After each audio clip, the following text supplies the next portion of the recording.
Hey, how's it going? This is Oz to See, 1984. And this right here is a drone strike on Ukraine. It's the aftermath. So just get back.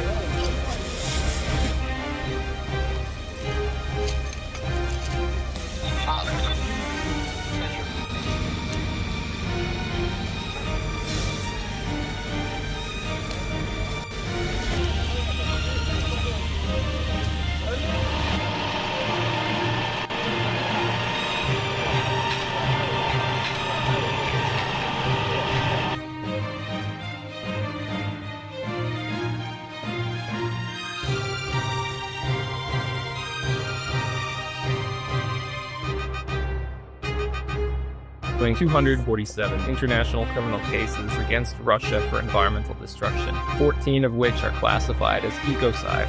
Nowhere is that more evident than the destruction of the dam at Novokakhovka on the Dnipro River. Just imagine an entire body of water half the size of Rhode Island, flooding dozens of towns and cities, including Kherson. I've been living in Ukraine since 2014, covering the war here. In order to get a better understanding of the harm done to the environment as a result of Russia's invasion of Ukraine, I visited much of the front line over 4 months of reporting. When I was out in Liman, which is very close to the front line, I was astounded by the speed at which the fire was moving through these pine forests. All the trees were blackened and still smoking and smoldering. Firefighters are often unable to get close because so many of the forests I visited in eastern Ukraine are still riddled with mines.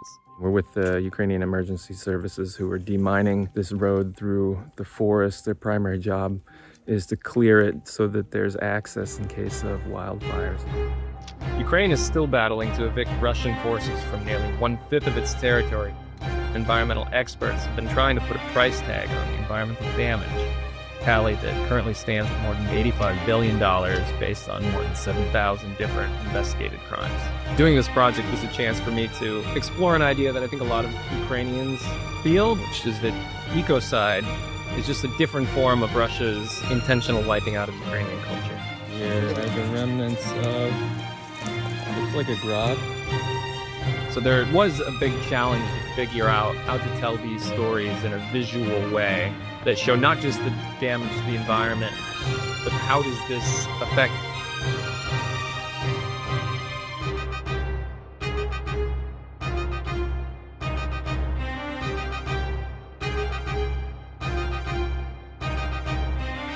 Let's go back to late spring of 2024. The Americans detected that the Russians were sending a large number of forces toward Ukraine's northern border, above the second largest city of Ukraine, Kharkiv.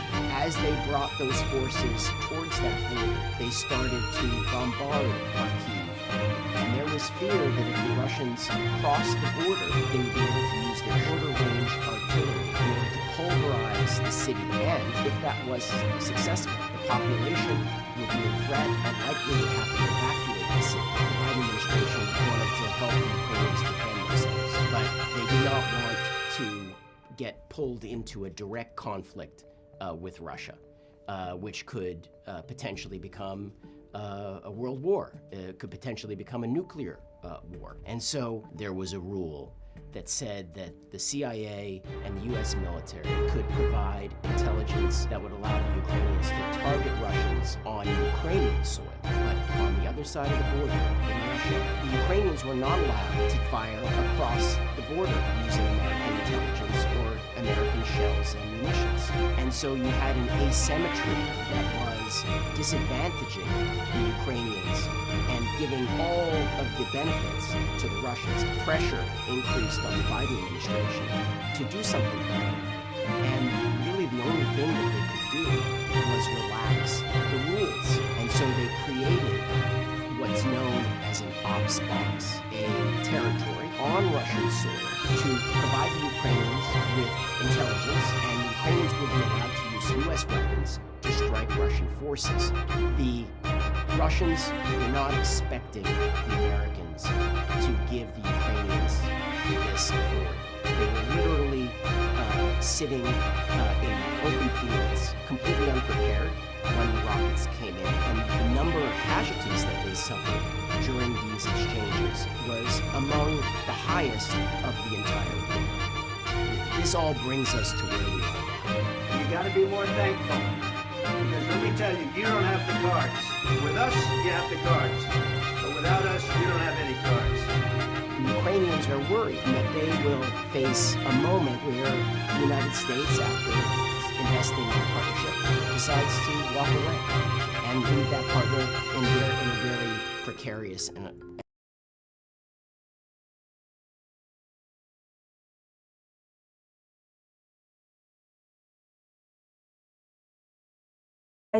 this year in the Gulf of Oman, near the strategic Strait of Hormuz. A fifth of all crude oil traded globally passes through the narrow waterway.